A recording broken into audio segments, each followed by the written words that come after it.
Eh bien, bonjour à tous, bonjour à toutes, bienvenue sur la boîte à tech. On se retrouve aujourd'hui pour un test assez rapide, hein, ça va durer à peu près une dizaine de minutes, du pad de Nintendo 64 pour la Switch. Voilà. Donc ça fait quelques temps maintenant que je me suis offert cette manette et j'aimerais faire un petit retour dessus. Alors vous voyez, elle est semblable à celle de l'époque. Vraiment, c'est la même chose. Mis à part qu'il y a... Oups, j'ai failli cogner le truc. Il y a, il y a en fait des boutons au-dessus, vous voyez. Ici, il y a le bouton pour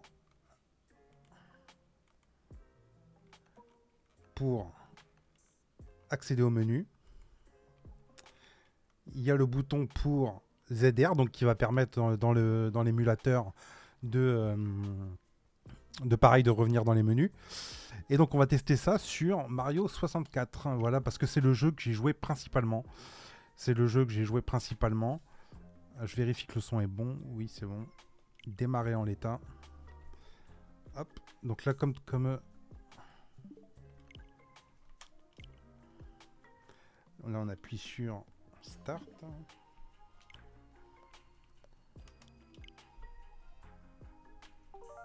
Voilà. Écran de sélection. Ah, mais c'est parce qu'elle n'était pas connectée. D'accord. Manette. Alors là, vous voyez, on peut l'appairer comme ça. On appuie sur le truc et on fait LR. Et normalement, voilà, elle se connecte. Et donc là, elle va être détectée.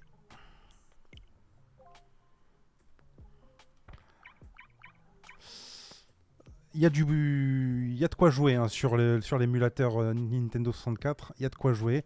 Il y a du Ocarina of Time, il y a du Mario 64, il y a du Yoshi Story. Il y a du Yoshi Story. Mais nous, là, ce qui va nous intéresser, c'est faire un petit peu de Mario 64 et voir un petit peu ce que. C'est quoi la différence en fait avec une manette pro. Parce que vous voyez, vous pouvez très bien jouer avec ça en fin de compte. Le truc, c'est que pour les nostalgiques dont je fais partie, c'est 10 fois mieux de jouer avec ça. On ressent vraiment les choses telles qu'elles sont. Il y a même l'espèce de Rumble Pack qui est directement intégré à la manette. Vous voyez les vibrations qu'il y avait avant dans la N64, il y avait le Rumble Pack. Bah là, en fait, il a été reproduit. Il a été reproduit d'une certaine manière. Et donc, du coup, on peut jouer avec les vibrations. Et dans certains jeux, c'est vraiment cool. Par exemple, j'ai testé Rage Racer. Voilà, Rage Racer ici, qui possède les vibrations. Et c'est vraiment, vraiment génial. Donc là, on va se faire une petite partie rapidos de Mario 64. Si je le retrouve, il était en bas, je crois. Européen, voilà.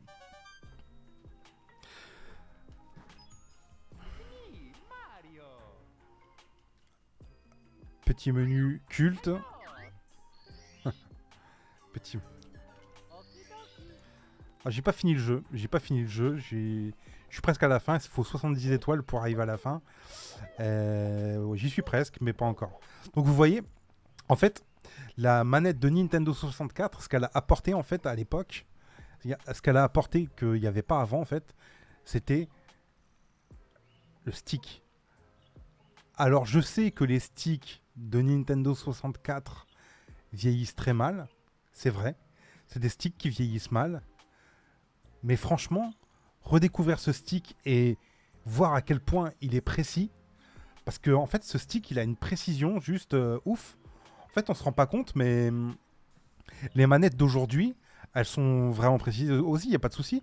Mais là en fait on retrouve un degré de précision, je trouve, qui est encore un peu différent. C'est pas meilleur, mais c'est différent.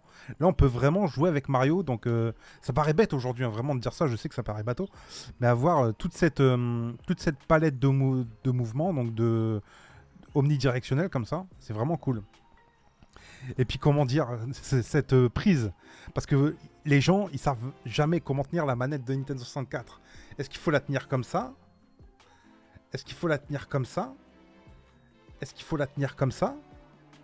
Les gens, ils savent pas. Enfin, les gens savent pas. Beaucoup de gens sont un peu dubitatifs sur la manière de tenir le gamepad. Et bon, c'est tous accordé à dire qu'il fallait la tenir comme ça, vous voyez. Comme ça pour les jeux 3D et comme ça pour les jeux 2D, voilà. Alors on va prendre un niveau, on va prendre lequel? Non, on va pas prendre la neige. On va prendre le niveau de base.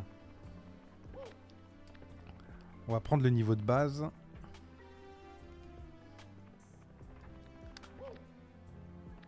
Ça c'est le deuxième, c'est pas grave. Donc du coup, ouais, voilà, on retrouve les touches LR, les touches directionnelles, les touches C, voilà, qui sont, comment dire, qui sont de la partie, quoi. Donc les touches C, les touches A, B, Start, quasiment tout et d'époque en fait, en termes de ressenti. Moi, j'ai pas vu de différence. Même au niveau du plastique, j'ai vraiment l'impression de rejouer à la manette de l'époque en fait.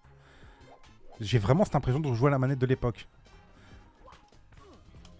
C'est vraiment une bonne pioche pour les nostalgiques, pour ceux qui veulent se faire plaisir, retourner à la bonne vieille époque de la N64 où on vous fumait des gauloises et tout, enfin voilà.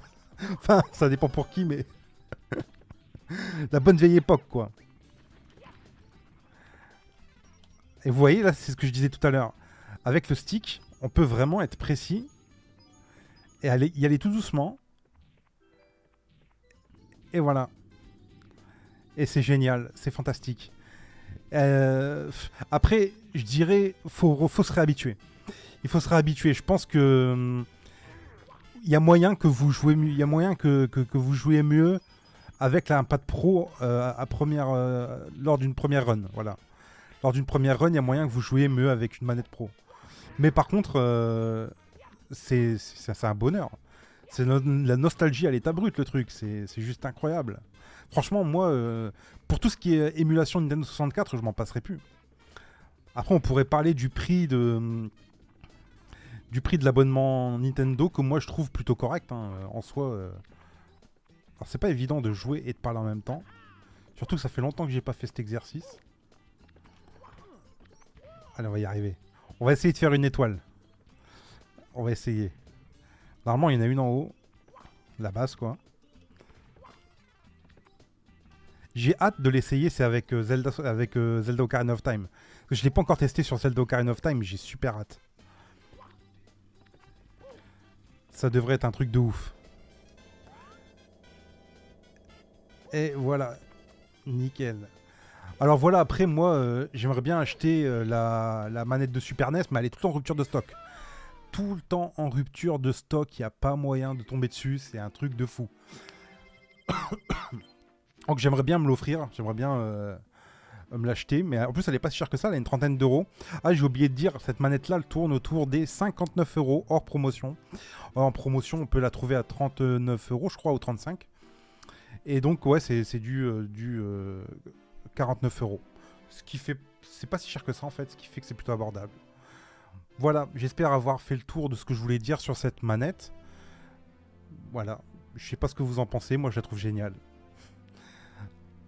On se retrouve du coup pour une prochaine vidéo d'ici quelques jours. Je vous fais des bisous, salut.